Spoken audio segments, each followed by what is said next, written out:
विश्वास रखिए, ये कठिन समय भी टल जाएगा। ये आपका विश्वास ही है जो हर विपत्ति से आपको निकाल लाएगा।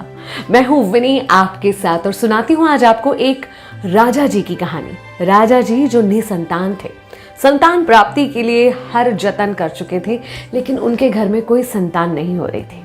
जो भी मौका मिलता था, कोई भी व्यक्ति ऐसा होगा जो संतान के लिए तरस रहा होगा, वो हर जगह उम्मीद की नज़रों से देखता है कि कोई तो मुझे कोई उपाय बता दे कि मेरे घर में संतान हो जाए। ऐसे ही उन्हें किसी ने एक तांत्रिक बाबा के बारे में बताया।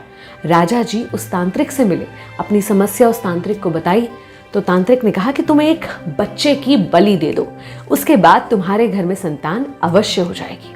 अब संतान के मुंह में पागल राजा ना सही सोच रहा था ना गलत। उसने राज्य में ढिंढोरा पिटवा दिया कि मुझे एक बच्चे की बलि देना है। जो भी अपना बच्चा बलि देने के लिए मुझे देगा, मैं उसके परिवार को, उसके घर को धन धान्य से भर दूंगा।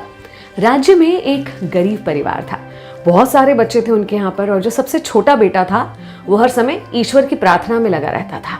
उसके माँ बाप ने सोचा ये कुछ काम वाम तो करता नहीं है, निकम्मा है, सारा दिन भगवान के आगे बैठा रहता है, इसे ही राजा को दे देते हैं। इसको देने से हमारी गरीबी भी मिट जाएगी, तो इस तरह ये कुछ तो हमारे काम आएगा।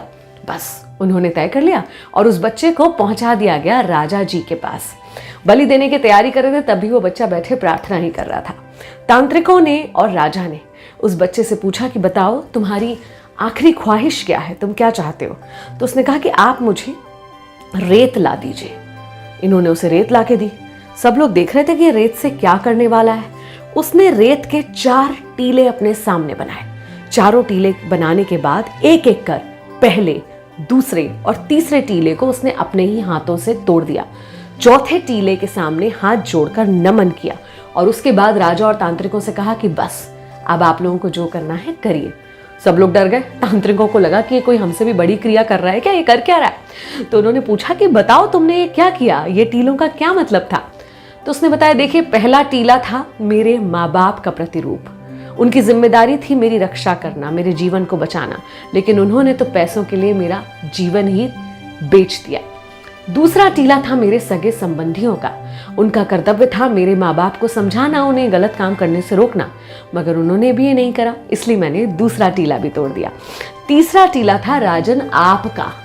आप राजा हैं, आपका दायित्व है प्रजा की रक्षा करना, लेकिन आप तो खुद ही मेरी बलि देने के लिए मुझे यहाँ पर ले आए, इसलिए आपके नाम का टीला भी मैंने तोड़ दिया। फिर राजा ने बड़ी हैरानी से पूछा, और ये चौथा टीला, ये किसके नाम का है? उसने कहा, ये ईश्वर का है। अब आगे वही होगा जो ईश्वर चाहता है। मेरे ईश्वर पर मुझे पूरा विश्वास है। ये सुनने के बाद राजा को बहुत ग्लानि हुई और उसे लगा कि मैं अपनी संतान के लिए किसी एक बच्चे की जान ले रहा हूँ, और क्या पता बलि देने के बाद भी संतान हुई या ना हुई।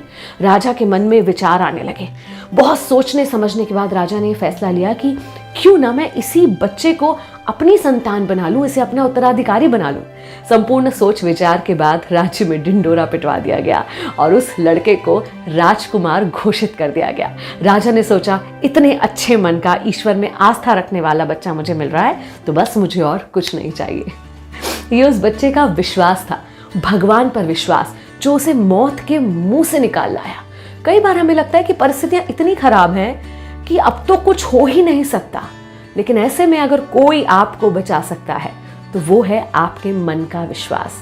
बहुत खराब है परिस्थिति आसपास, लेकिन मन से इस विश्वास को डगमगाने मत दीजिएगा।